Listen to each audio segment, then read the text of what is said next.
चलिए स्टूडेंट्स, हम लोग एक्सरसाइज 6.2 के क्वेश्चंस को सॉल्व करते हैं स्टूडेंट्स। तो चलिए गाइज, आप लोग फर्स्ट नंबर को देखिए फर्स्ट नंबर में क्या कहा जा रहा है।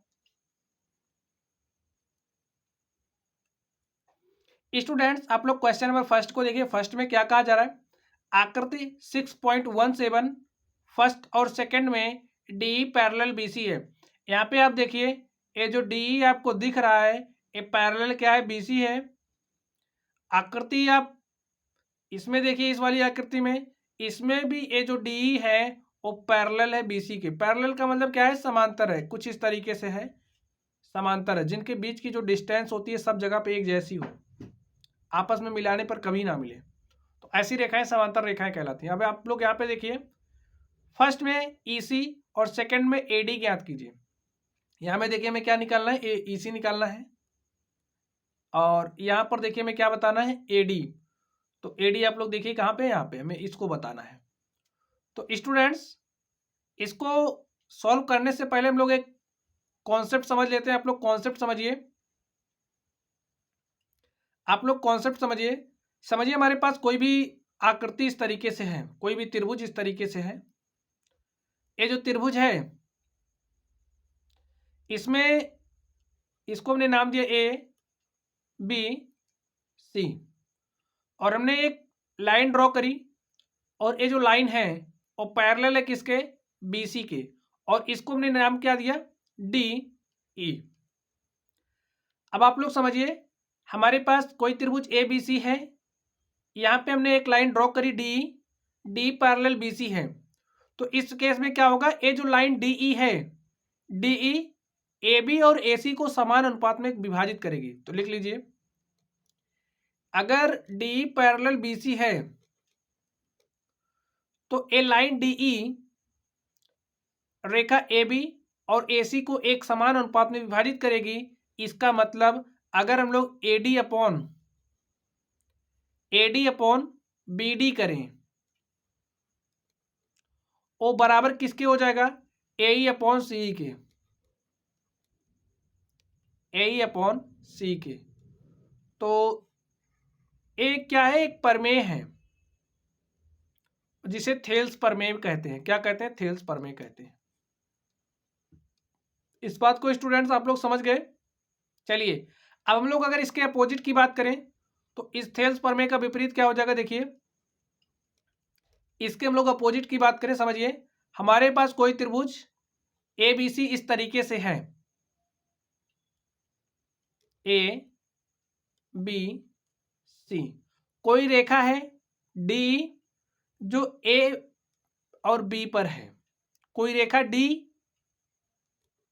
ई है जिसका पॉइंट डी रेखा ए बी पर और ई रेखा ए सी पर है। तो क्या होगा, अगर ए रेखा डी ई, इस बात को आप लोग ध्यान से समझिए, अगर ए रेखा डी ई ए डी और बी डी को, देखिए रेखा डी ई ए डी, यहाँ पे रेखा डी है ना, रेखा ए बी और ए सी को समान अनुपात में विभाजित करती है। समान अनुपात में विभाजित करने का मतलब A D upon B D बराबर है किसके, ए ई अपॉन सी के। तो इस केस में क्या होगा, ए जो रेखा डी है वो पैरेलल हो जाएगी बीसी के। इस केस में जो डी है वो पैरेलल हो जाएगी बीसी के। तो मैं ये आशा करता हूं कि स्टूडेंट्स एक कॉन्सेप्ट आप लोग समझ गए होंगे। इसका जो थेल्स प्रमेय का अपोजिट वाला है, इसको आप लोग फिर से एक बार समझ लीजिए। हमारे पास कोई त्रिभुज समझिए ए बी सी है, और ए दो त्रिभुज ए बी सी है। इस त्रिभुज ए बी सी में रेखा ए बी पर कोई बिंदु डी है, रेखा ए सी पर कोई बिंदु ई है, और रेखा डी ई अगर रेखा ए बी और ए सी को समान अनुपात में विभाजित करती है तो क्या हो जाएगा, ए बी और ए सी को रेखा डी समान अनुपात में विभाजित करती है। इसके कहने का मतलब अगर ए डी और बी डी का अनुपात, बी डी का अनुपात बराबर है ए ई अपॉन सी के अनुपात के, तो इस केस में ये जो रेखा डी है वो पैरेलल किसके हो जाएगी, बी सी के।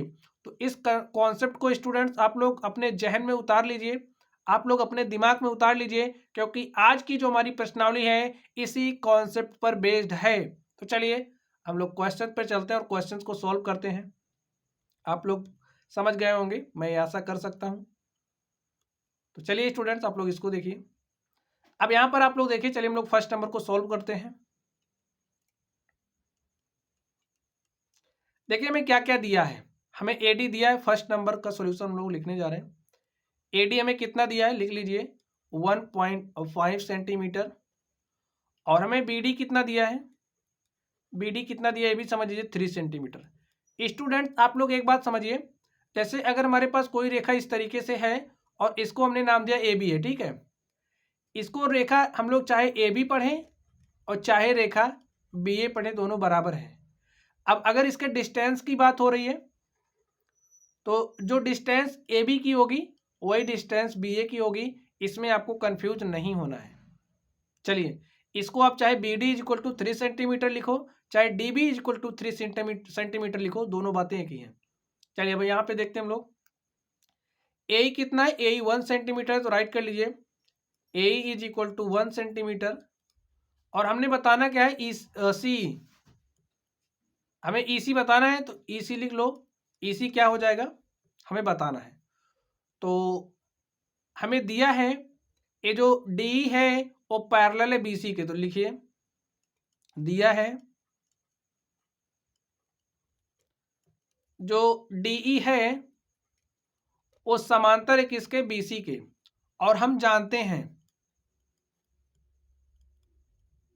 लिख दीजिए थेल्स प्रमेय के अनुसार, ठीक है। हम तो जानते हैं अगर इस तरीके से डी पैरेलल बीसी है तो ए रेखा डी ए बी और ए सी को समान अनुपात में काटेगी। तो हम लोग डायरेक्टली लिख दे रहे हैं थेल्स प्रमेय के अनुसार। लिखिए थेल्स प्रमेय के अनुसार,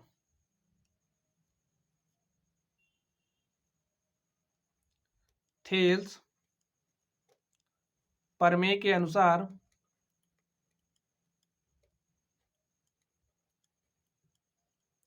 अब थेल्स प्रमेय के अनुसार क्या हो जाएगा, ये रेखा डी बीसी को एक समान अनुपात में काटे, रेखा डी पैरेलल है बीसी के, तो ए बी और ए सी को समान अनुपात में काटेगी।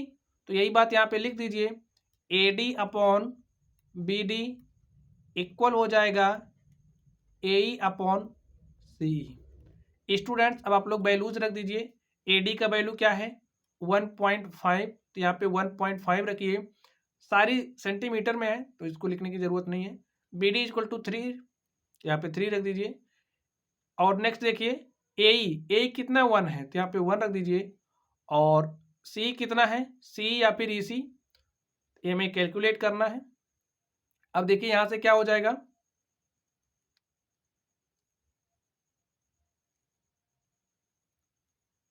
देखिए 1.5 से इसको काटेंगे तो यहाँ पे 2 हो जाएगा। ईसी को इस तरफ भेजेंगे तो ईसी इज इक्वल टू क्या हो जाएगा 2 सेंटीमीटर। और यही हमें ईसी की वैल्यू निकालनी थी, तो ईसी हमारे पास आ चुका है। लिखिए अतः ईसी बराबर 2 सेंटीमीटर। चलिए स्टूडेंट्स अब लोग इसके नेक्स्ट नंबर को सॉल्व करते हैं, इसके सेकेंड नंबर को सॉल्व करते हैं। आप लोग अगर इसको लिखना चाहते हैं तो राइट कर लीजिए। चलिए अब लोग इसके सेकेंड नंबर को सॉल्व करते हैं।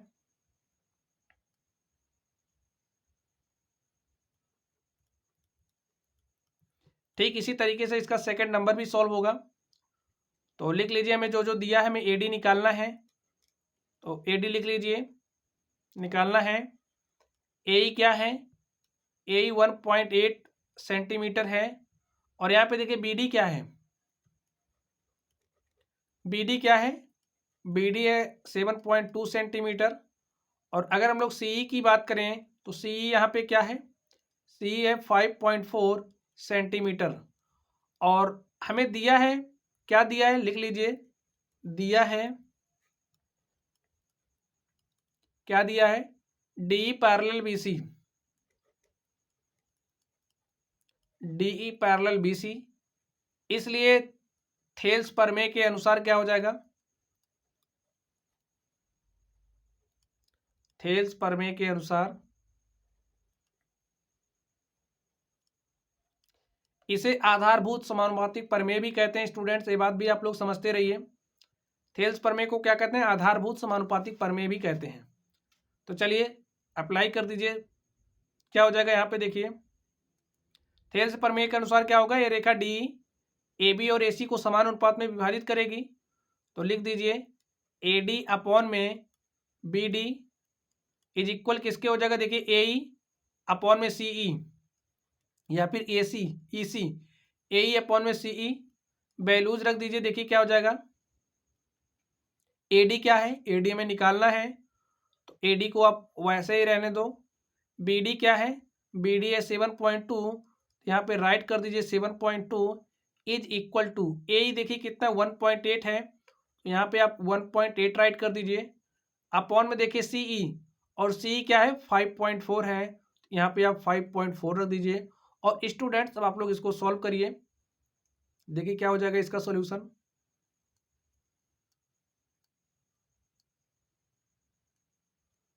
हल कर लीजिए, देखिए पॉइंट से हमने कैंसिल कर दिया, और यहाँ पे आप ऊपर नीचे 10 से मल्टीप्लाई कर दो, तो हमारे पास क्या हो जाएगा 10 ए डी अपॉन में 72 इज इक्वल टू 18/54। देखिए 18 एके 18, 18 तिहाई 54, और 3 एके 3, और 3 इससे इसको काटेंगे क्या हो जाएगा 24, और हमारे पास 10 A D is equal to क्या हो जाएगा, इस 24 को आप इस तरह भेजिए, 10 A D is equal to 24, A D is equal to हो जाएगा 24/10। और यहाँ पे देखिए स्टूडेंट्स क्या हो जाएगा नेक्स्ट, हमारे पास ए डी क्या हो जाएगा, A D is equal to हो जाएगा 24 में 10 से भाग देंगे तो 2.4 सेंटीमीटर। तो यही हमारे पास क्या आ गया, A D is equal to 2.4 centimetre आ गया। स्टूडेंट्स यहाँ से आप लोग एक बात समझ लीजिए, जैसे अगर आपको दशमलव में कुछ इस तरीके से दिया है, तो आप दशमलव को हटाने के लिए ऊपर नीचे इसके 10 से मल्टीप्लाई कर सकते हो। अगर आपको कुछ इस तरीके से दिया है, तो दशमलव को हटाने के लिए आप क्या कर सकते हो, देखिए 2 अंक बाद दशमलव है, यानी कि आप इसको 100/100 से मल्टीप्लाई कर सकते हो, ठीक है। तो ऐसा आप कर सकते हो, दशमलव हटा देते हैं, थोड़ा कैलकुलेशन ईजी हो जाता है, तो ऐसा आप लोग कर सकते हो। चलिए अब लोग इसके नेक्स्ट नंबर पे चलते हैं और देखते हैं हमारा अगला क्वेश्चन क्या है। तो स्टूडेंट चलिए हम लोग अगले प्रश्न पर चलते हैं और देखते हैं अगला प्रश्न क्या है।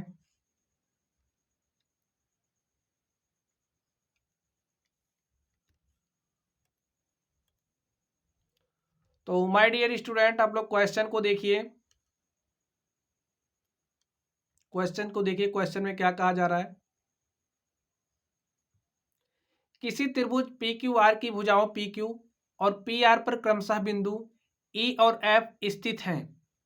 निम्नलिखित में से प्रत्येक स्थिति के लिए बताइए क्या E F parallel Q R है। देखिए यहाँ पे हमें क्या दिखाना है, E F parallel Q R है, यानी कि थेल्स का जो विपरीत वाला प्रमेय हमने पढ़ा, यहाँ पे उसका यूज होगा।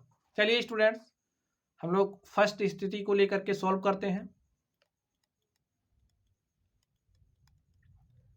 तो हम लोग कोई त्रिभुज पी क्यू आर ड्रॉ कर लेते हैं, कह रहा बनाने के लिए बना लो। तो हमने एक त्रिभुज यहाँ पे ड्रॉ कर लिया है,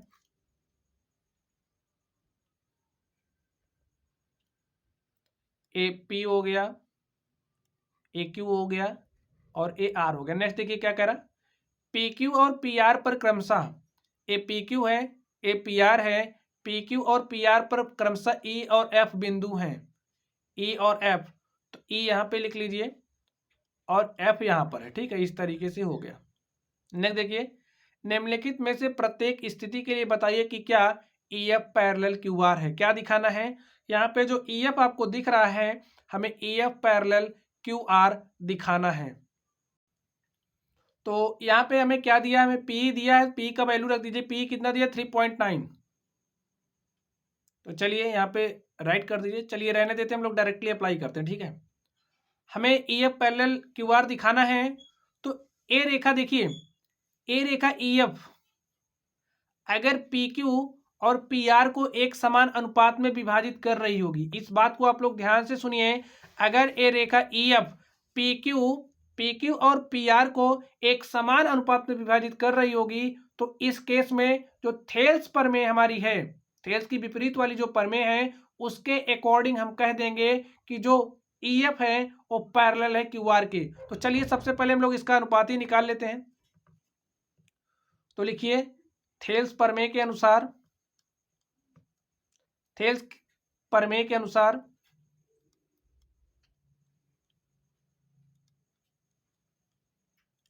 और थेल्स की कौन प्रमेय? विपरीत वाली। क्या हो जाएगा?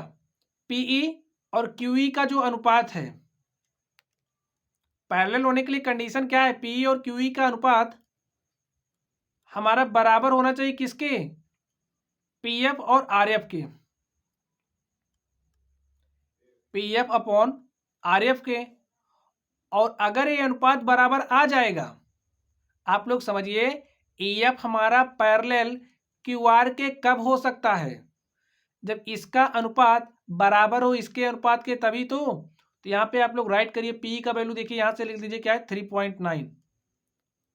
और QE देखिए, QE या फिर EQ कितना है? 3 सेंटीमीटर, तो यहाँ पे आप 3 रख दीजिए। PF देखिए क्या है? PF है 3.6, यहाँ पे आप 3.6 रख दीजिए। और FR कितना है? 2.4। FR या फिर RF यहाँ पे वैल्यूज रख दीजिए, चाहे आप लोग RF पढ़ो चाहे FR पढ़ो, दूरी दी गई है तो डिस्टेंस यही है। तो सॉल्व कर लीजिए, देखिए क्या हो जाएगा। इसको आप इससे कैंसिल कर दो। अब यहाँ पे ऊपर नीचे 10 से मल्टीप्लाई करेंगे, आप 30 हो जाएगा। चलिए सॉल्व कर लीजिए। 12 तिहाई 36, 12 दूनी 24। यहाँ पे देखिए, इसको हम लोग किससे काटें? आप 3 से काट दीजिए। तो 3 से हमने काटा, यहाँ पे क्या आ गया? 13। और यहाँ पे क्या आ गया? 3 दहाम 30। अब आप लोग यहां से देखिए क्या है? 13/10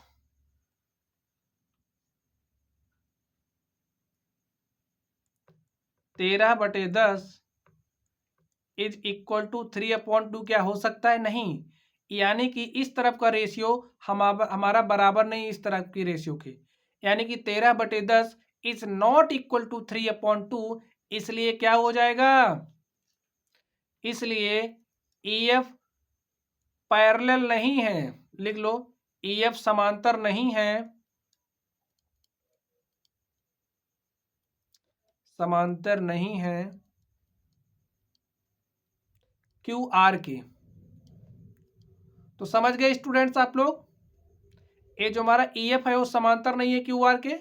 चलिए अब हम लोग इसके नेक्स्ट नंबर पे चलते हैं और देखते हैं इसका नेक्स्ट नंबर क्या है। इसके सेकंड नंबर पे चलते हैं।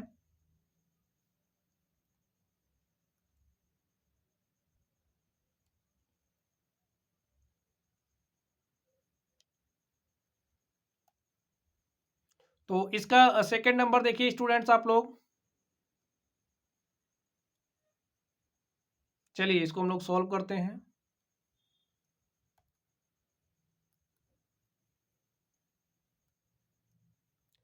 तो इसके लिए आप लोग त्रिभुज ड्रॉ कर लीजिए। त्रिभुज क्या रहेगा? PQR।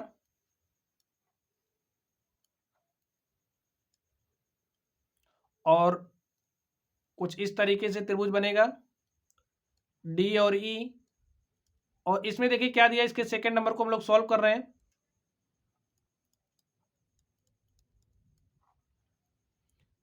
तो D समांतर QR के लिए क्या होना चाहिए? कंडीशन आप लोग समझिए। यहाँ पे क्या दिखा ना? EF parallel QR। तो यहाँ पे हमारा क्या होगा? EF होगा। तो आप लोग EF ही लिखिए।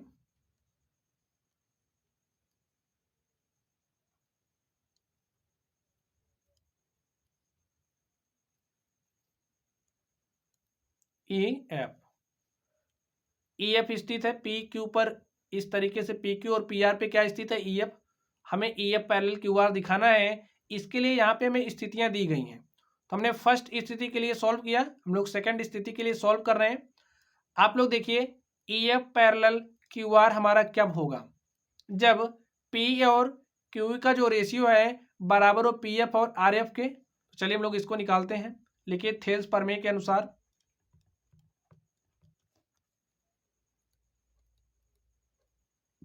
थेल्स प्रमेय के अनुसार, थेल्स प्रमेय के अनुसार क्या हो जाएगा, ईएफ और क्यूआर के समांतर होने के लिए कंडीशन क्या चाहिए, इसका और इसका यानी कि पीक्यू और पीआर को अगर ईएफ एक समान अनुपात में विभाजित करेगी तभी समांतर होगा। तो लिख दीजिए पीई अपॉन क्यूई, और यहाँ पे क्या हो जाएगा पीएफ अपॉन में आरएफ। वैल्यूज रख दीजिए, यहां से वैल्यूज रख दीजिए।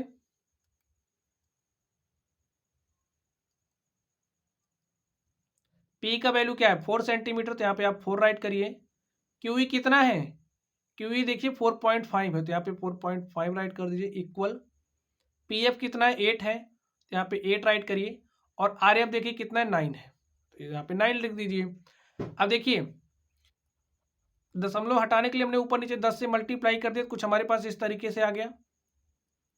और यहाँ पे देखिए इसको हमने 5 से काटा, तो 5 8 40, 5 9 45।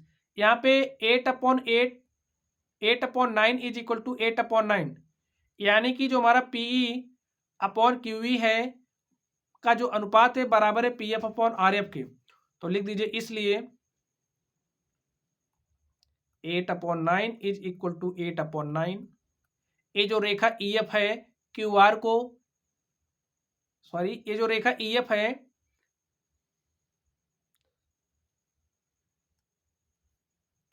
ये जो रेखा ईएफ है पीक्यू और पीआर को एक समान अनुपात में विभाजित करें। लिख दीजिए इसको रेखा ईएफ पीक्यू और पीआर को एक समान अनुपात में विभाजित कर रही है।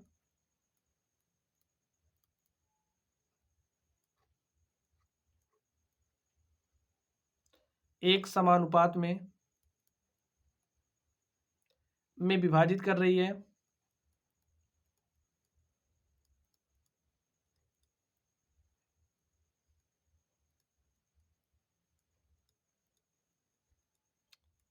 इसलिए जो ईएफ है थेल्स प्रमेय के अनुसार हम कह सकते हैं ना ईएफ समांतर क्या है क्यू आर है। और इसको हमने किस बेसिस पे लिखा, थेल्स प्रमेय के अनुसार। और थेल्स की प्रमेय हमने आपको बता ही दिया है। चलिए अब लोग स्टूडेंट्स इसके नेक्स्ट नंबर पे चलते हैं और देखते हैं इसका नेक्स्ट नंबर क्या है। यहाँ पे आप लोग ध्यान से देखिए इसका नेक्स्ट नंबर, इसके थर्ड नंबर को हम लोग सॉल्व करने वाले हैं। तो चलिए हम लोग इसके थर्ड नंबर को सॉल्व करते हैं। इसको इरेज कर लें।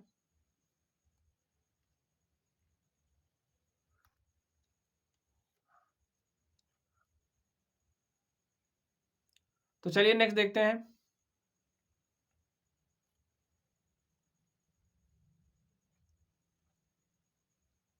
यहाँ पे वैल्यूज रख दीजिए। पी का वैल्यू देखिए यहाँ पे क्या है, यहाँ पे पी का वैल्यू देखिए क्या है 0.18।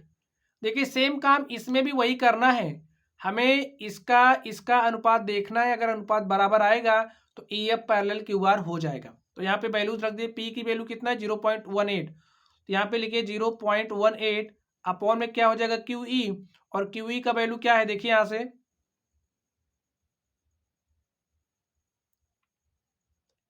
पीई अपॉन में क्यू ई।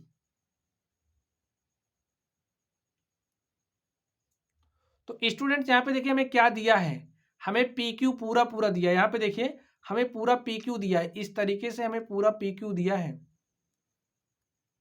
और हमें पी भी दिया है, पी देखिए कितना 0.18 है। अब हमें पी दिया है और पूरा पी क्यू दिया है, तो हम लोग क्यू ई निकाल सकते हैं। और क्यू ई हमारा क्या हो जाएगा देखिए, इस पूरे में से इतना घटा देंगे तो हमें इतना मिल जाएगा। तो पूरा कितना है देखिए 1.28 है, 1.28 है। और 1.28 में से हम लोग 0.18 घटा देंगे तो हमें क्यू ई मिल जाएगा। हाँ चलिए अब नेक्स्ट देखिए पी एफ। अब यहाँ पे देखिए हमें क्या दिया है, पी एफ दिया है 0.36, इतना हमें दिया है, ठीक है। और नेक्स्ट हमें दिया है क्या पी आर। अब इतना पूरा हमें दिया है, इस बात को आप लोग ध्यान से देखिए, इतना पूरा में क्या दिया 2.56 और इतना दिया 0.36। अब इतने पूरे में से इतना घटा देंगे तो हमें इतना मिल जाएगा। तो पीएफ जो दिया राइट कर लीजिए, पीएफ कितना दिया 0.36 अपॉन में देखिए क्या हो जाएगा, अपॉन में क्या हो जाएगा 2.56 में से 0.36 घटा देंगे तो लिखिए 2.56 माइनस 0.36 कर देंगे तो हमें ये जो आर एफ है मिल जाएगा। इतना बात आप लोग समझ रहे हैं। चलिए अब हम लोग इसको सॉल्व कर लेते हैं। देखिए क्या हो जाएगा यहां से,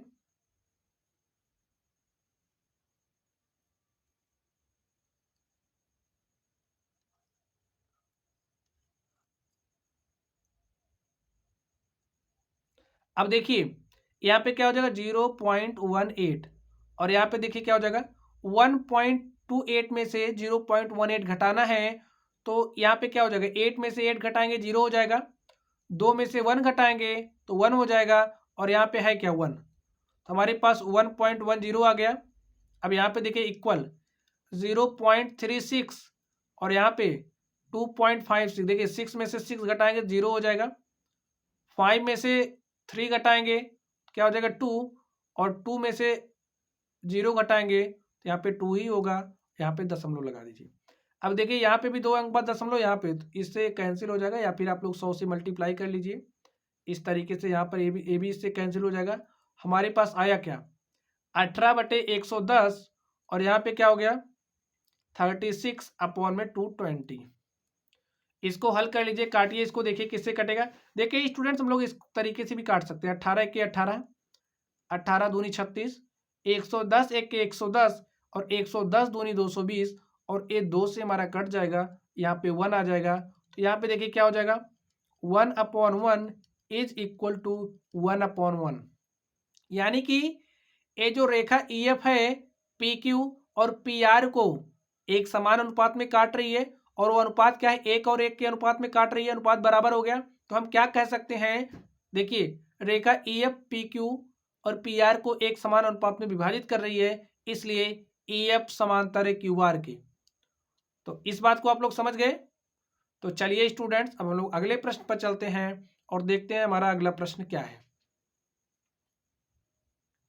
स्टूडेंट्स आप लोग क्वेश्चन नंबर 3 में देखिए क्या कहा जा रहा है। क्वेश्चन नंबर 3 में कहा जा रहा है आकृति 6.18 में L M parallel C B है। यहाँ पे देखिए ये जो आप एल एम देख रहे हो ये पैरेलल किसके हैं, L M parallel C B है, इसके पैरेलल ए इसके पैरेलल है, इसके समांतर है। और क्या कह रहा L N parallel C D है, तो यहाँ पे ये जो एल एन है ये पैरेलल है सी डी के, तो हमें सिद्ध करना है A M upon A B, A M upon में जो ए बी है वो इक्वल है A N upon A D के। तो चलिए स्टूडेंट्स हम लोग इसको सॉल्व करते हैं, देखते हैं सॉल्यूशन क्या हो जाएगा। हमें दिया है, क्या दिया है देखिए, दिया है L M parallel C B, L M parallel क्या है सी बी के। देखिए ये जो एल एम है वो पैरेलल है सी बी के, तो यहाँ पे थेल्स प्रमेय अप्लाई हो जाएगी। तो लिखिए त्रिभुज ए बी सी में, इसलिए त्रिभुज ए बी सी में, ए बी सी में, ए बी सी में क्या होगा थेल्स प्रमेय के अनुसार,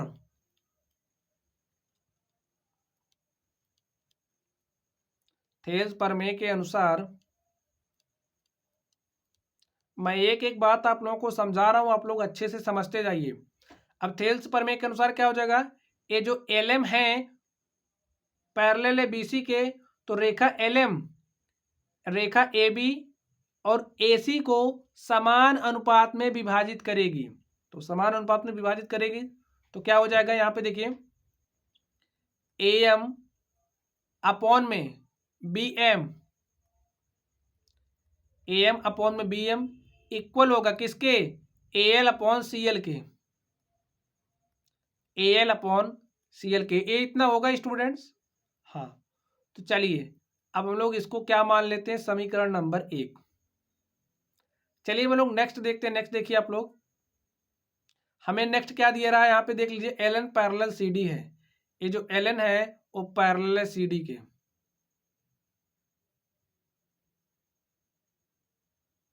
लिखिए, और दिया है क्या, दिया है जो एल एन है वो पैरेलल है सी डी के। एल एन पैरेलल है सी डी के, तो यहां से क्या हो जाएगा, ध्यान से देखिए। अब त्रिभुज ए डी सी में लिखिए, त्रिभुज ए डी सी में, ए डी सी में थेल्स प्रमेय के अनुसार क्या हो जाएगी,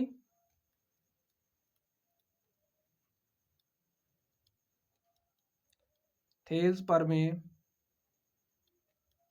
के अनुसार, थेल्स प्रमेय के अनुसार क्या होगा, देखिए जो रेशियो है किसका किसका, ए जो एल एन है ए डी और ए सी को भी तो समान अनुपात में काट रही है, एल एन ए सी और ए डी को समान अनुपात में काट रही है, तो क्या हो जाएगा यहां से ए एन अपॉन में डी एन, ए एन अपॉन में डी एन इक्वल किसके होगा, देखिए इसका रेशियो ए एल और सी एल के। और इसको हम लोग मान लेते हैं समीकरण नंबर 2। अब आप लोग ध्यान से देखिए, थोड़ा ध्यान से देखिए, समीकरण 1 और 2 को आप लोग देखिए। समीकरण 1 और 2 से हमारे पास क्या हो जाएगा, लिखिए,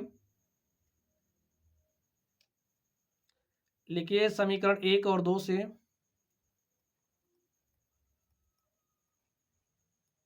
1 और 2 से, 1 और 2 से क्या हो जाएगा, देखिए A L upon C L यहाँ पे भी है, A L upon C L यहाँ पे भी है, तो इसको हम लोग कैसे लिखेंगे, देखिए A L upon C L के स्थान पे आप लोग समीकरण 1 से मान रख सकते हैं, रख दीजिए A M upon B N, A M upon B N, तो रखिए ए एन अपॉन में डी एन इक्वल हो जाएगा किसके, A M upon B M के।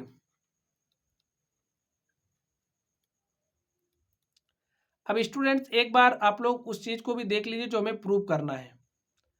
हमें प्रूव करना है क्या है, इसको देख लीजिए, A M upon A B is equal to A N upon A D. देखिए A M upon A B हमें ए प्रूव करना है, A M upon A B का जो अनुपात है वो बराबर है A N upon A D के। तो हमें ए प्रूव करना है, तो हमें प्रूव करना है, तो इसलिए हम लोग प्रूफ की तरफ चलेंगे। इसके लिए हमें कुछ ऐसा करना पड़ेगा ताकि हमारे पास जो प्रूव करना है वो आ जाए।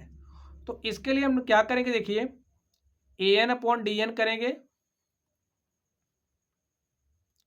अब यहाँ पे देखिए क्या हो जाएगा, एक बात आप लोग फिर से यहाँ से ध्यान से देख लीजिए, देखिए ए बी हमें लाना है, ए बी हमें लाना है, और ए बी लाने के लिए हमें क्या करना पड़ेगा, देखिए ए बी हमें चाहिए, ए बी, और ए बी बराबर किसके, देखिए A M plus B M के, A M plus B M के बराबर है। और यहां पे देखिए हमें चाहिए क्या, ए डी, और ए डी हमारा किसके बराबर, यहां से देखिए ए डी हमारा किसके बराबर, ए एन प्लस डी एन के, ए एन प्लस डी एन के बराबर है। तो हमें कुछ ऐसा करना पड़ेगा ताकि हमारे पास A M plus B N का रूप मिल जाए, A M plus B N और A N plus D N. अब आप लोग देखिए, तो इसके लिए अगर हम लोग दोनों तरफ +1 ऐड कर दें, यहाँ पे देखिए अगर हमने इस तरफ +1 ऐड कर दिया और हमने देखिए कुछ इस तरफ भी 1 ऐड कर दिया, इस तरीके से 1 तो दोनों तरफ हम लोग ऐड कर सकते हैं, तो इसलिए हमने ऐड कर दिया। अब देखिए यहां से क्या हो जाएगा, देखिए हो जाएगा ए एन और इसमें ऊपर नीचे डी एन से मल्टीप्लाई करेंगे तो ए एन प्लस डी एन हो जाएगा, अपॉन में क्या हो जाएगा डी एन।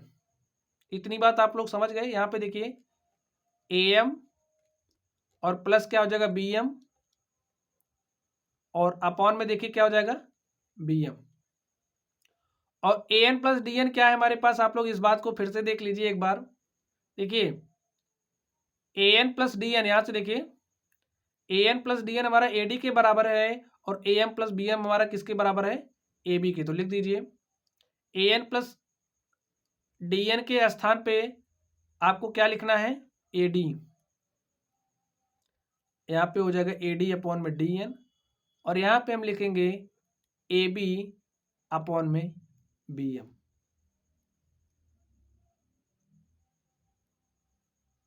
अब आप लोग ध्यान से देखिए,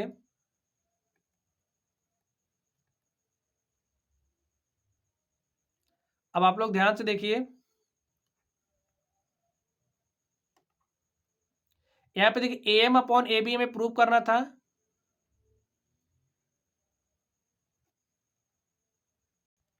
तो स्टूडेंट्स यहाँ से आप लोग एक बात ध्यान दीजिए, ध्यान देने वाली बात क्या है, देखिए यहाँ पे हमें क्या लेके आना है, A M upon A B. हमें ए एम चाहिए, बी एम नहीं चाहिए, ए एम चाहिए बटे में। देखिए इसको हम लोग कुछ इस तरीके से परिवर्तित कर लें ताकि समझ में आ जाए, क्वेश्चन को समझाना उद्देश्य है। देखिए ए हमारा है क्या, ए एम अपॉन में हमें क्या चाहिए, A B is equal to A N upon में क्या चाहिए, ए डी। और इसको अगर हम लोग कुछ इस तरीके से लिखे, देखिए ए बी अपॉन में A M is equal to A D upon में क्या हो जाएगा, ए एन। हमें यहाँ पे बटे में हमारा बी एम आ रहा है, तो हमें बी एम नहीं, हमें देखिए ए एम चाहिए और ए एन चाहिए। तो इसके लिए स्टूडेंट थोड़ा सा आपको और दिमाग लगाना होगा। देखिए क्या लगाना होगा दिमाग, कैसे, थोड़ा सा कॉम्प्लिकेटेड क्वेश्चन है, इसमें आपको ध्यान देना पड़ेगा। देखिए इसको तो हमने इस तरीके से देखा, लेकिन अब देखिए हमारा थोड़ा सा रॉन्ग आ रहा था, लेकिन हमें प्रूव करना है, रॉन्ग तो नहीं है, हमें प्रूव करना है। तो इसके लिए हम लोग थोड़ा सा और सोचेंगे। क्या सोच सकते हैं, देखिए इसका हम लोग व्युत्क्रमानुपाती ले लें। क्या ले लें, व्युत्क्रमानुपाती। तो व्युत्क्रमानुपाती लेने पर क्या हो जाएगा, डी एन अपॉन में ए एन हो जाएगा, ऐसा हम लोग कर सकते हैं। और यहाँ पे क्या हो जाएगा, बी एम अपॉन में ए एम, इस तरीके से हो गया। और हमने किस बेसिस पे लिखा है इसको, व्युत्क्रमानुपाती हमने इसका किया है, व्युत्क्रमानुपाती, हमने इसका व्युत्क्रमानुपाती लिया। अब देखिए अब हम लोग दोनों तरफ एक जोड़ देंगे। लिखिए दोनों तरफ एक जोड़ने पर, दोनों तरफ वन जोड़ने पर, वन जोड़ दीजिए, देखिए क्या हो जाएगा। तो यहाँ पे क्या हो जाएगा, वन जोड़िए, डी एन अपॉन में ए एन प्लस वन, यहाँ पे क्या हो जाएगा, बी एम अपॉन में ए एम प्लस में क्या हो गया, वन। चलिए इसको हम लोग यहाँ पे लिख दे रहे हैं। देखिए वन जोड़ेंगे D N plus A N हो जाएगा। यहाँ पे देखिए क्या हो जाएगा, D N plus A N upon में क्या हो जाएगा, A N is equal to क्या हो जाएगा, B M plus A M, B M plus A M upon में क्या हो जाएगा, ए एम। इतनी बात आप लोग समझ गए होंगे। अब देखिए D N plus A N के स्थान पे हम लोग क्या लिख सकते हैं, D N plus A N के स्थान पे ए डी लिख सकते हैं। यहाँ पे अब आप ए डी लिख दीजिए अपॉन में ए एम। देखिए अब हम लोग जो हमें जो प्रूव करना है उसके पास हम पहुंच रहे हैं। यहाँ पे देखिए B M upon A M है क्या, B M upon A M के स्थान पे हम लोग ए बी लिख सकते हैं। तो यहाँ पे लिख दीजिए ए बी अपॉन में A M, A B upon में ए एम। चलिए हम लोग नेक्स्ट देखते हैं।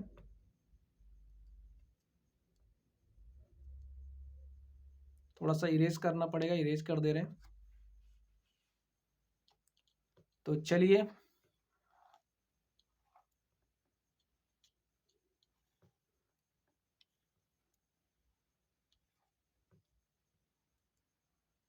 देखिए स्टूडेंट्स यहाँ पे क्या हो जाएगा, हमारे पास आ क्या गया है, ए डी अपॉन में A M is equal to A B upon में ए एम।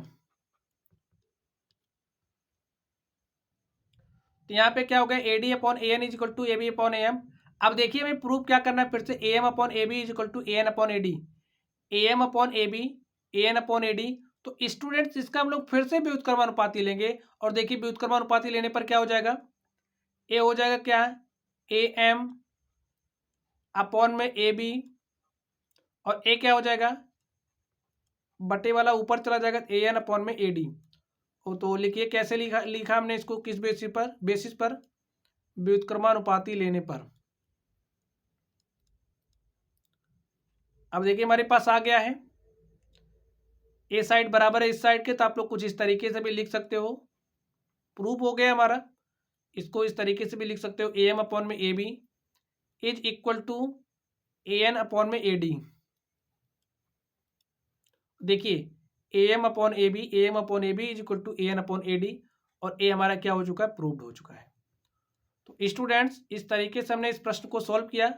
तो चलिए गाइज हम लोग अगले प्रश्न पर चलते हैं और देखते हैं हमारा अगला प्रश्न क्या है। तो अगला क्वेश्चन देखिए स्टूडेंट्स, नेक्स्ट क्वेश्चन यहाँ पे आ गया है हमारे पास। देखिए क्या कह रहा है इसमें, आप लोग क्वेश्चन को पढ़िए। इसमें कह रहा आकृति 6.19 में डी पैरेलल AC और DF पैरेलल AE है। सिद्ध कीजिए कि BF upon FE is equal to BE upon EC है। तो चलिए स्टूडेंट्स हम लोग इसको सॉल्व करते हैं और देखते हैं हमारा सॉल्यूशन क्या हो जाएगा। तो आप लोग देखिए यहाँ पे हमें क्या दिया है, आकृति 6.19 और 6.19 में कह रहा है डी पैरेलल AC है, तो इसको लिख लीजिए, दिया है। और हम लोग यहीं से स्टार्ट भी करेंगे सॉल्व करना। तो दिया है DE समांतर है किसके, AC के। अब फिगर देखिए, ए आपको DE दिख रहा है, ए आपको DE दिख रहा है, ये जो DE है समांतर है किसके, AC के, इसके समांतर है। DE समांतर है AC के। अब ये जो DE समांतर है किसके, AC के, तो रेखा DE किसको किसको देखिए, BA और BC को समान अनुपात में काटेगी। तो हम लोग किस त्रिभुज में देखेंगे, देखिए त्रिभुज BAC में। तो लिख दीजिए त्रिभुज BAC में क्या हो जाएगा, त्रिभुज BAC में थेल्स प्रमेय के अनुसार क्या हो जाएगा, देखिए DE BA और BC को समान अनुपात में काटेगी। तो लिखिए BD upon AD, BD upon में AD इज इक्वल टू हो जाएगा किसके किसके, देखिए BE अपॉन में CE के या फिर EC के। तो लिखिए BE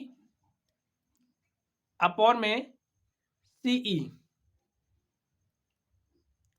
कुछ इस तरीके से हो गया स्टूडेंट्स। और इसको हमने किस बेसिस पे लिखा, किस आधार पे लिखा, थेल्स प्रमेय के अनुसार हमने इसको लिखा। लिख दीजिए थेल्स प्रमेय के अनुसार।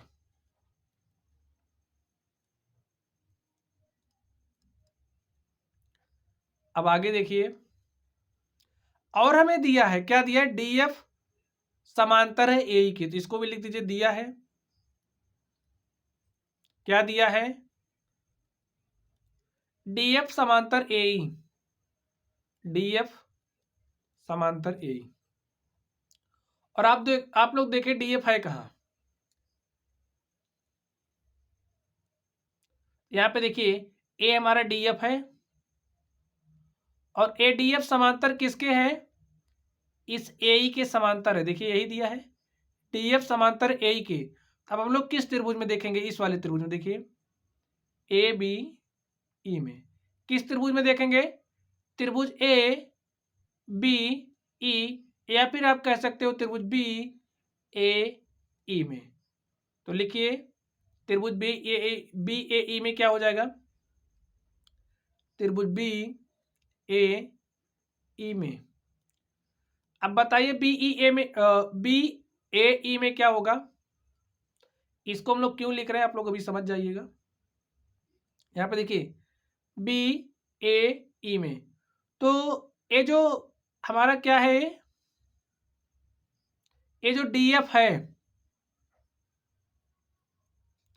ये जो डी एफ है ए समांतर है किसके, ए ई के, तो डी एफ बी ए और बीई को समान अनुपात में काटेगा कि नहीं काटेगा, समान अनुपात में काटेगा।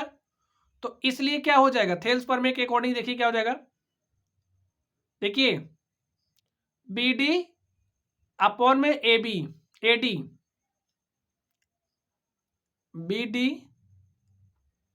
अपॉन में ए डी इक्वल किसके हो जाएगा, बी एफ अपॉन में ई एफ के या फिर एफ ई के। तो बी एफ अपॉन में एफ ई। इतनी बात स्टूडेंट्स आप लोग समझ गए। और इसको हमने किस बेसिस पे लिखा, थेल्स प्रमेय के अनुसार, थेल्स प्रमेय के अनुसार। अब देखिए नेक्स्ट क्या हो जाएगा। अब इसको हम लोग क्या मान ले, देखिए इसको हम लोग समीकरण 1 मान ले रहे हैं, और अब जब वो 1 है तो ये 2 हो जाएगा, और समीकरण 1 और 2 को हम लोग हल कर लेते हैं। लिखिए समीकरण 1 तथा 2 से,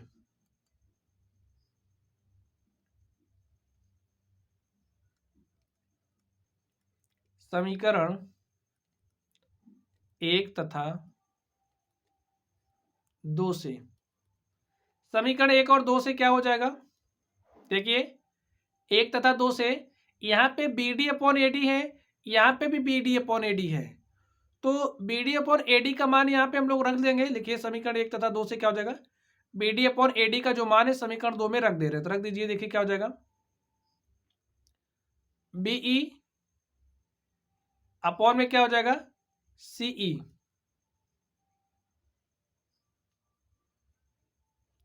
क्या हो जाएगा, बीई अपॉन में सीई।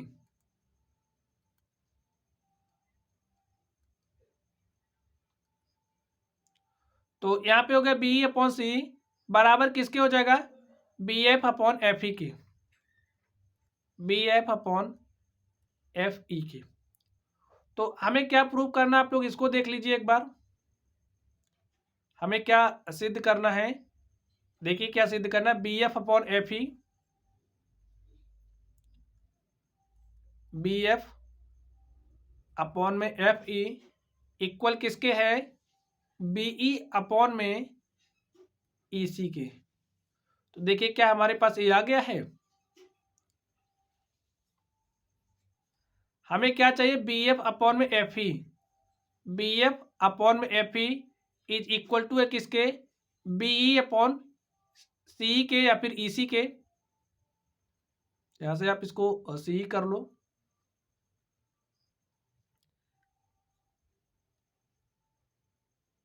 देखिए हमारा प्रूव हो चुका है। आप सी लिखो या फिर ईसी लिखो, दोनों बात एक ही है। यहाँ पे मैं ईसी दिखा रहा है तो यहाँ पे आप ईसी राइट कर दो। तो इसको हम लोग इस तरीके से लिख देते हैं जिस तरीके से हमें यहाँ पे दिया है। लिख दो बी एफ अपॉन में एफ ई इक्वल है किसके, बी अपॉन में ई सी के।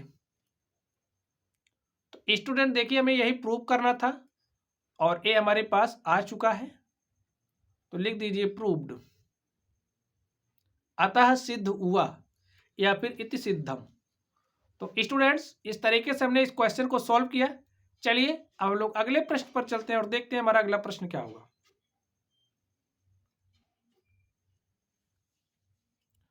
तो आप लोग, हमने इसको सॉल्व कर लिया है,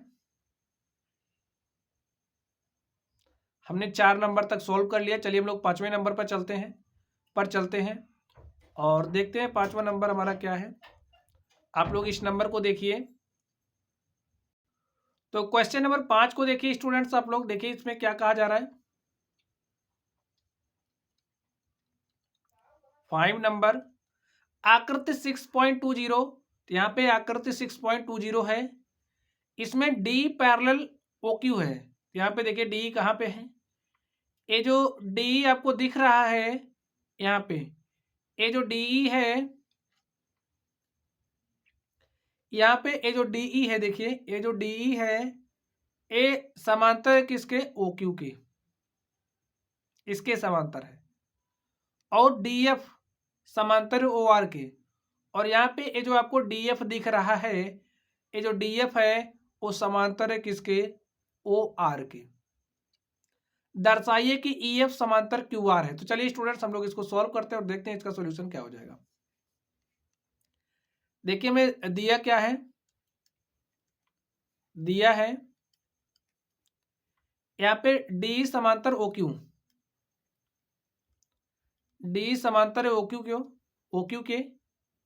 जब डी समांतर ओ क्यू के है तो आप लोग देखिए डी समांतर किसमें, डी समांतर ओ क्यू के है। तो हम लोग इस त्रिभुज में देखेंगे, त्रिभुज देखिए त्रिभुज पी ओ क्यू में, देखिए त्रिभुज पी ओ क्यू में क्या हो जाएगा,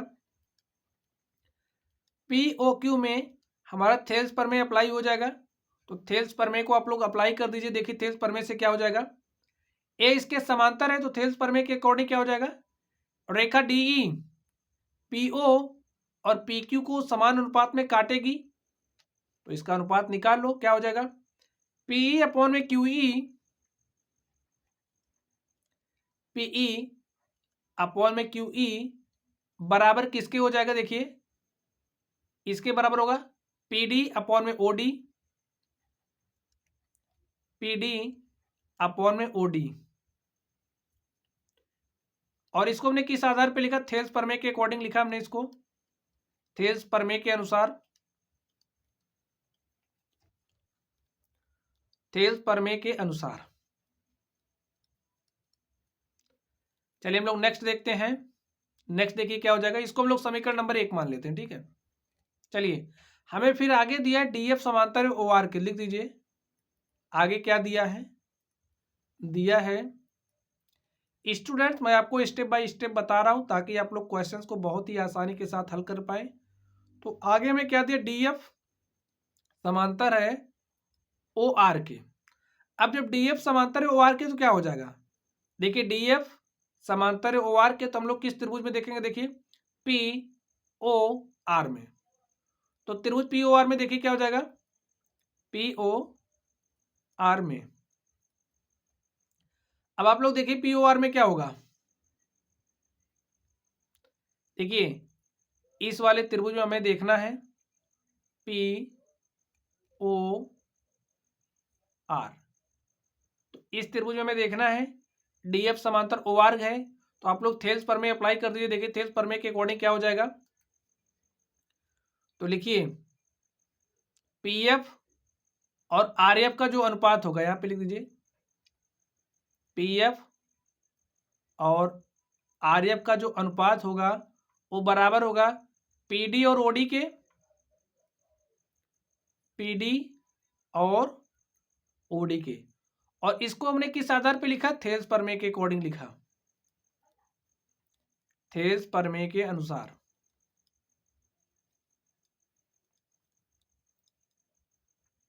के अनुसार चलिए, और इसको हम लोग मान ले रहे हैं समीकरण नंबर 2। तो चलिए हम लोग समीकरणों को हल कर लेते हैं।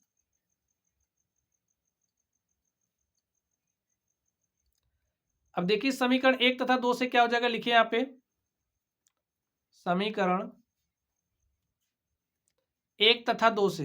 देखिए समीकरण 1 में हमारे पास पीडी अपॉन ओडी है, समीकरण 2 में भी पीडी अपॉन ओडी है। तो समीकरण ए से पीडी अपॉन ओडी का मान हम लोग समीकरण 2 में रख देंगे। लिखिए समीकरण 1 से पीडी अपॉन ओडी का मान समीकरण 2 में रखने पर,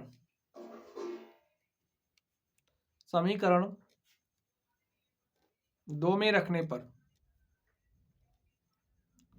तो समीकरण 2 में आप रख दीजिए, क्या हो जाएगा, यहाँ पे P F upon R F है ही, यहाँ पे हमारे पास P F upon R F है, यहाँ पे क्या हो जाएगा पी एफ अपॉन में आर एफ। और हमें रखना क्या है, देखिए P D upon O D के स्थान पे पी अपॉन क्यू ई रख दीजिए। यहाँ पे हो गया पी अपॉन में क्यू ई। अब स्टूडेंट्स इसको हम लोग मान ले रहे हैं समीकरण 3। अब देखिए समीकरण 3 दर्शा क्या रहा है, आप लोग इसको देखिए।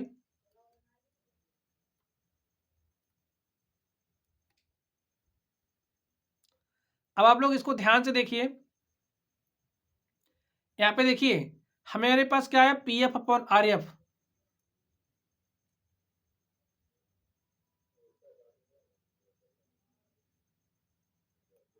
अब देखिए ए पी एफ अपॉन में आर एफ, देखिए क्या आ गया, पी एफ अपॉन में आर एफ का जो अनुपात है बराबर किसके, पी अपॉन क्यू ई के, पीई अपॉन क्यू ई के, PE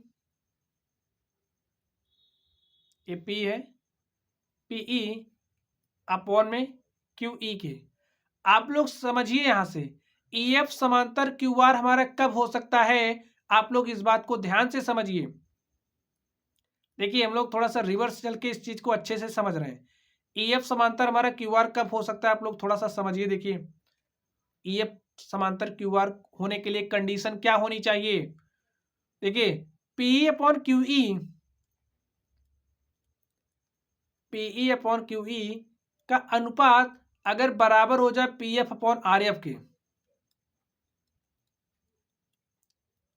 P F upon R F के, तो ये जो रेखा है ई एफ, भाई इसका अनुपात बराबर कब होगा, जब ए रेखा इसको, जब ए रेखा इसके समांतर होगी तभी पी क्यू और पी आर का अनुपात बराबर होगा, एक ही अनुपात में कटेंगे और काटने वाला कौन है, ई एफ। तो ई एफ क्या हो जाएगा, समांतर हो जाएगा क्यू आर के। तो लिखिए समीकरण 3 से यह स्पष्ट है, समीकरण 3 से यह स्पष्ट है, यह स्पष्ट है कि ई एफ समांतर है किसके, क्यू आर के, क्यू आर के। और इसको हम किस आधार पे कह रहे हैं, थेल्स प्रमेय के अनुसार ही कह रहे हैं।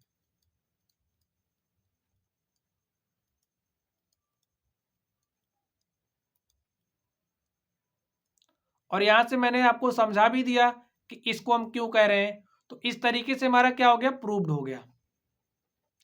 तो इस तरीके से ई एफ समांतर क्यू आर हो गया, हमारा क्या हो गया, प्रूव्ड हो गया। तो स्टूडेंट्स इस तरीके से हमने इस प्रश्न को सॉल्व किया। तो चलिए हम लोग अगले प्रश्न पर चलते हैं और देखते हैं हमारा अगला प्रश्न क्या है।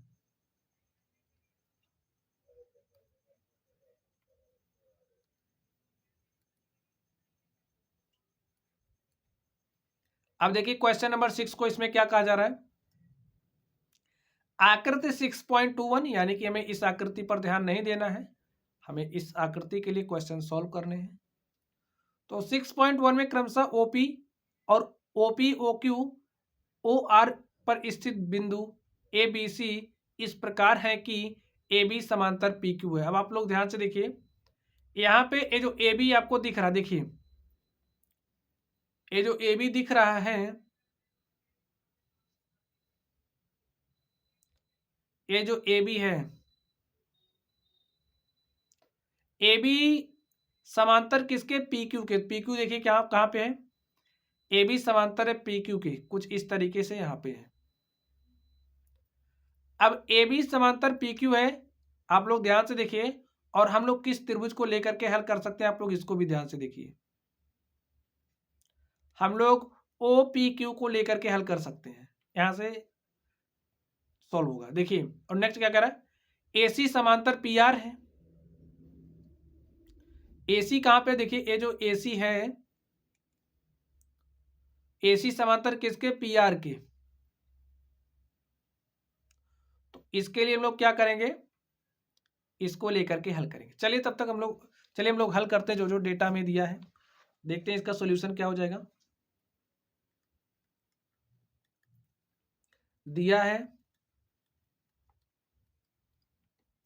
क्या दिया, देखिए A B parallel P Q है, ए बी समांतर पी क्यू है। तो इसलिए हम लोग किस त्रिभुज के पास चलेंगे, देखिए ए बी समांतर पी क्यू, हम लोग देखेंगे त्रिभुज ओ पी क्यू में। लिखिए इसलिए त्रिभुज ओ पी क्यू में थेल्स प्रमेय के अकॉर्डिंग क्या हो जाएगा, देखिए ओ ए और पी ए, ओ ए और पी ए का जो रेशियो होगा, देखिए ओ ए और पी ए का जो रेशियो होगा ओ बी और क्यू बी के बराबर होगा, ओ बी और क्यू बी के बराबर होगा। इतनी बात आप लोग समझ गए। और इसको हमने किस आधार पे लिखा, थेल्स प्रमेय के अकॉर्डिंग लिखा। आप लोग चीजों को बारीकी से समझोगे तो क्वेश्चन आसानी से आप लोग कर पाएंगे। थेल्स प्रमेय के अनुसार क्वेश्चन सॉल्व करने के लिए स्टूडेंट्स आप लोगों को क्वेश्चन का जो कॉन्सेप्ट है उसको बेहतरीन ढंग से समझना पड़ेगा। तो इस प्रश्नावली को सॉल्व करने के लिए कॉन्सेप्ट हमने स्टार्टिंग में ही आपको बता दिया है, आपको कॉन्सेप्ट पर काम करना पड़ेगा। और ये जो क्वेश्चंस आपके आप लोग यहाँ पर देख रहे हो, ये आप लोगों को आगे भी काम आएंगे अगर आप लोग किसी भी गवर्नमेंट जॉब की तैयारी करोगे। तो इसकी तैयारी समझिए आप लोग यहीं से इन सारी चीज़ों पे एकदम अपना कॉन्सेप्ट बना करके चलिए। चलिए थेल्स प्रमेय के अनुसार हो जाएगा, देखिए क्या हो जाएगा यहाँ से। और इसको हम लोग क्या मान लें, हमारा हो गया समीकरण नंबर 1। चलिए हम नेक्स्ट देखते हैं। तो नेक्स्ट देखिए क्या हो जाएगा। अब हमें और क्या दिया है, आप लोग देखिए ध्यान से। ये जो AC है वो समांतर है PR के, लिखिए आगे दिया है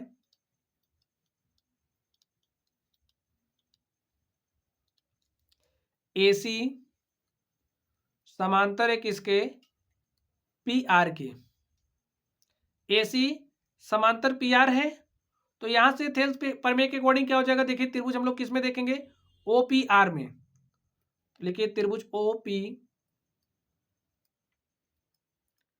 में। तो OPR में क्या हो जाएगा, ये OPR में ये जो OA और PA है, यहाँ पे देखिए OA और PA का जो अनुपात होगा वो बराबर किसके हो जाएगा, OC और RC के, OC और RC के। और इसको हमने किस आधार पे लिखा, थेल्स प्रमेय के अनुसार हमने इसको भी लिखा। तो लिख लीजिए थेल्स प्रमेय के अनुसार,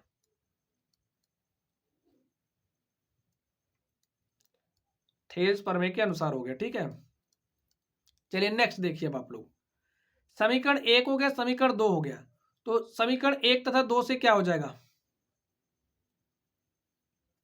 लिख दीजिए समीकरण 1 से। अब आप लोग यहाँ पर कुछ देख रहे होंगे, यहाँ पे भी OA अपॉन PA है, यहाँ पे भी OA अपॉन PA है। तो समीकरण 1 से OA अपॉन PA का मान हम समीकरण 2 में रख दे रहे हैं। तो लिखिए समीकरण 1 से OA अपॉन PA का मान समीकरण 2 में रखने पर, समीकरण 2 में रखने पर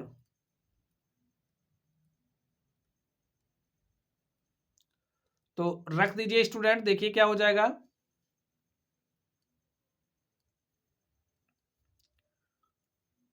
तो यहां पर आप लोग ध्यान से देखिए, OA अपॉन PA का मान रखना है इसमें।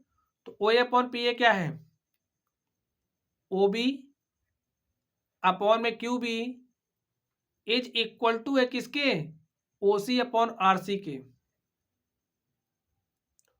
और इसको हम लोग क्या मान ले रहे हैं, समीकरण नंबर 3। चलिए अब आप लोग ध्यान से देखिए,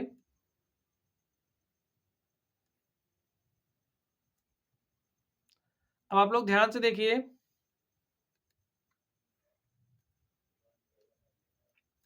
यहां पे देखिए हमें दिखाना क्या है, BC समांतर है QR के। BC कहां पे, देखिए ये जो BC आपको दिख रहा है, चलिए इसको हम दिखाते हैं आपको। यहां पे ये जो BC है देखिए,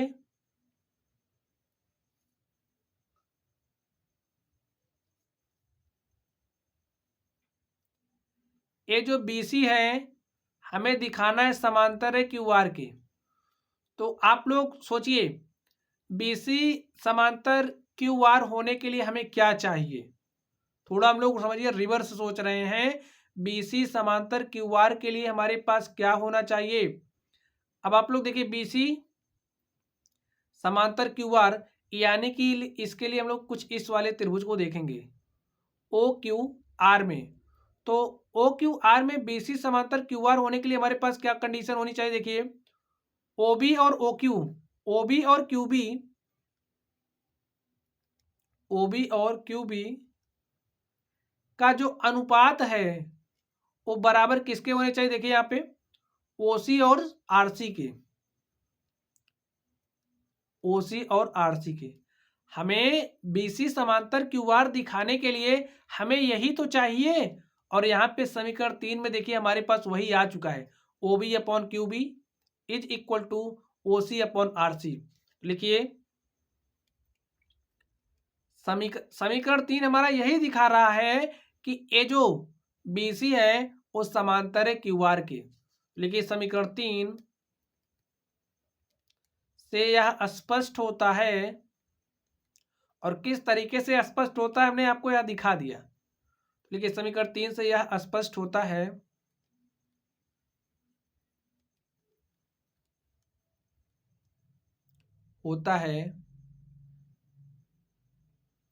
कि जो हमारा बीसी है वो समांतर है क्यूआर के, बीसी समांतर क्यूआर। तो स्टूडेंट्स इस तरीके से देखिए हमें प्रूव करना था, हमें यही प्रूव करना था, बीसी समांतर क्यूआर दिखाना था, और हमने बीसी समांतर क्यूआर दिखा दिया। तो चलिए स्टूडेंट्स इसके अगले नंबर प्रश्न पर चलते हैं और देखते हैं इसका अगला नंबर क्या है। तो स्टूडेंट्स आप लोग क्वेश्चन पे ध्यान दीजिए, देखिए क्वेश्चन क्या कह रहा है।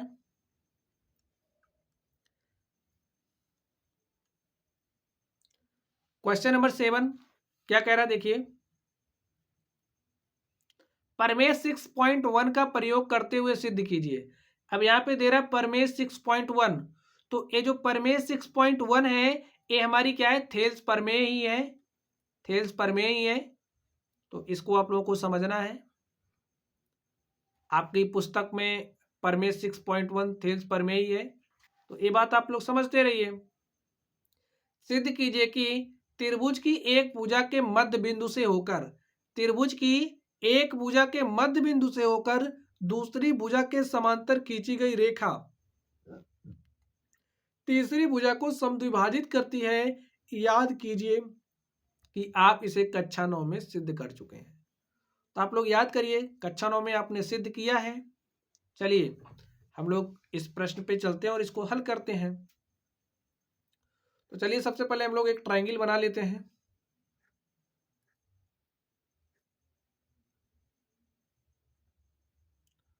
यहां पर देखिए हमारे पास क्या आ गया? एक त्रिभुज बन गया है।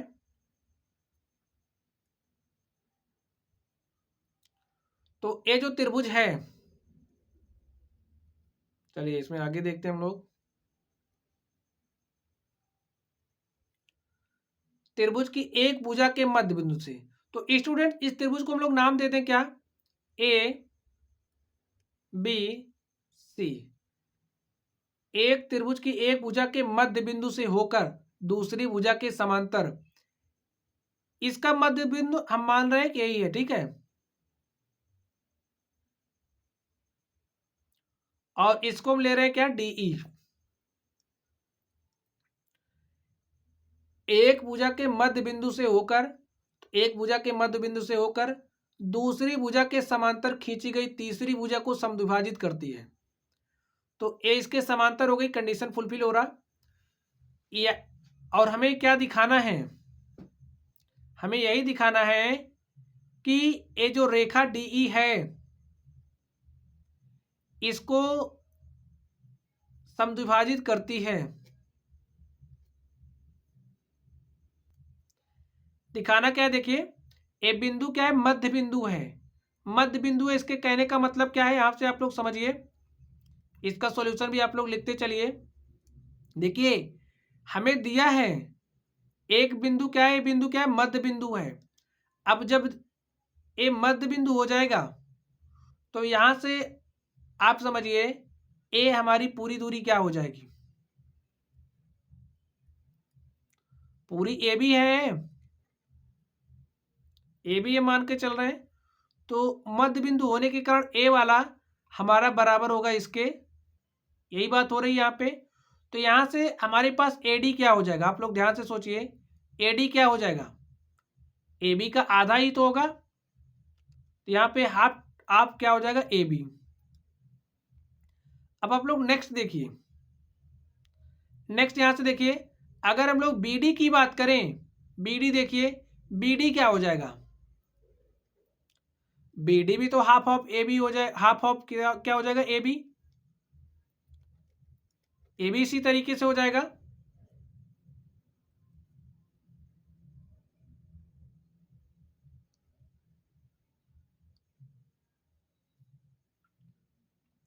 आप लोग समझ रहे होंगे।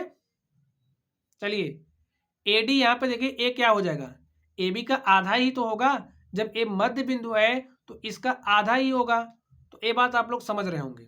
चलिए नेक्स्ट देखते हैं हम लोग इस तरफ, तो ए बी क्या है, मध्य बिंदु है, तो यहां से हमारे पास ए क्या हो जाएगा, देखिए अगर हम लोग यहाँ पे ए की, चलिए हम यहाँ पे लिखते हैं, अगर हम लोग ए की बात करें तो ए क्या हो जाएगा, हाफ ऑफ ए सी हो जाएगा।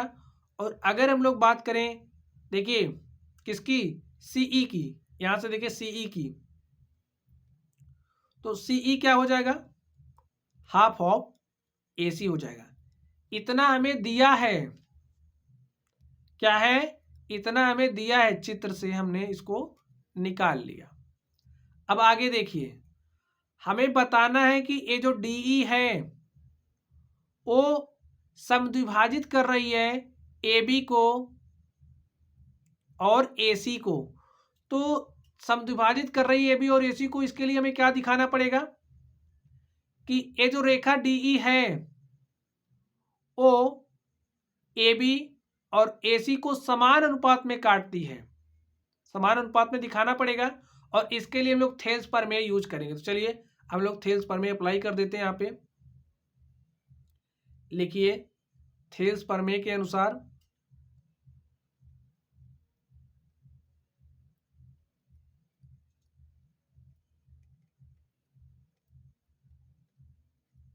थेल्स प्रमेय के अनुसार, और यहाँ पे देखिए एक चीज हमें और भी दिया, क्या दिया आप लोग इसको भी समझ जाइए, थेल्स प्रमेय क्यों अप्लाई करें इसको भी समझना पड़ेगा ना। तो दूसरी भुजा के समांतर खींची गई है, यानी कि ए वाली जो भुजा है इसके क्या है, समांतर है। चलिए देखते हैं हम लोग आगे, तो थेल्स प्रमेय आप अप्लाई करिए, देखिए क्या हो जाएगा।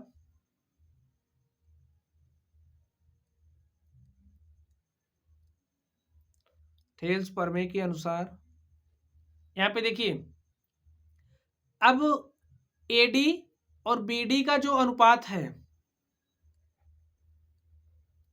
भाई जब ये इसके समांतर है तो थेल्स प्रमेय अप्लाई हो जाएगी, और थेल्स प्रमेय के अकॉर्डिंग इसका जो अनुपात है इसके अनुपात के बराबर होना चाहिए। तो यहाँ से A D upon B D क्या हो जाएगा, A D upon B D, A upon C, ये बराबर होंगे। और यहाँ से देखिए क्या हो जाएगा, ए डी का वैल्यू क्या है, हाफ ऑफ ए बी है, तो यहाँ पे लिख दीजिए हाफ ऑफ ए बी। और यहाँ पे देखिए क्या हो जाएगा, बी डी, बी डी का वैल्यू क्या है, हाफ ऑफ ए बी, तो बी डी का वैल्यू भी आप यहाँ पे रख दीजिए। अब देखिए क्या हो जाएगा, ए का वैल्यू क्या है, हाफ ऑफ ए सी, तो यहाँ पे हाफ ऑफ ए सी लिख दीजिए। चलिए नेक्स्ट देखिए, यहाँ पे सी कितना है, हाफ ऑफ ए सी, इतना आप लोग समझ गए। देखिए इससे एक कैंसिल हो जाएगा पूरा, देखिए इससे कैंसिल हो जाएगा ना, ये भी कैंसिल हो जाएगा, तो हमारे पास आया क्या, 1/1 इज इक्वल टू 1/1, यानी कि देखिए ए बी क्या है, इसका जो रेशियो हमने निकाला ए डी और बी डी का क्या आ गया, 1/1 आया, यानी कि ए 1 है और ए बी 1 है, यही बात आई। यहाँ पे देखिए क्या क्या आया, ए 1 है ए बी 1 है, यानी कि दोनों क्या है, बराबर हैं, ए इसके बराबर है, और जब ए इसके बराबर है तो ए क्या हो गया, ये जो रेखा क्या कर रही है, दोनों बराबर होने का मतलब समद्विभाजित कर रही है। तो लिख दीजिए। तो यहां से देखिए स्टूडेंट्स, अब आप लोग लिख दीजिए AD बराबर हमारा है BD के, और जो हमारा AE है बराबर है CE के,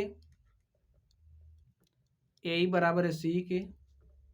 अतः यह सिद्ध होता है कि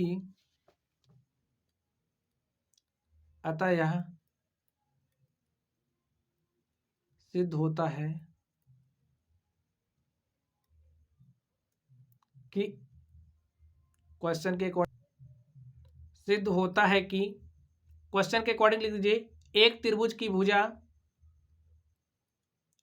एक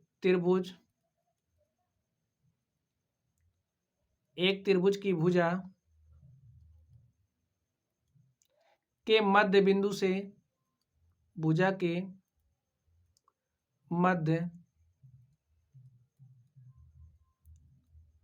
मध्य बिंदु से होकर, दूसरी भुजा के समांतर,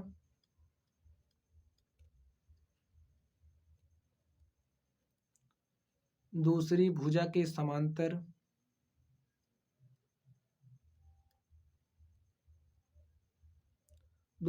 के समांतर खींची गई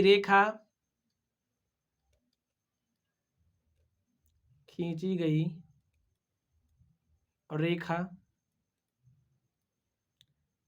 तीसरी भुजा को समद्विभाजित करती है।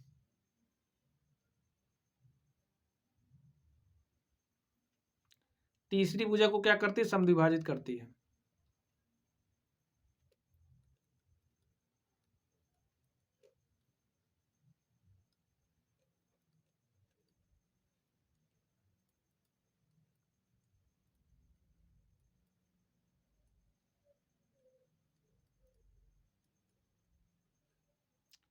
समद्विभाजित करती है।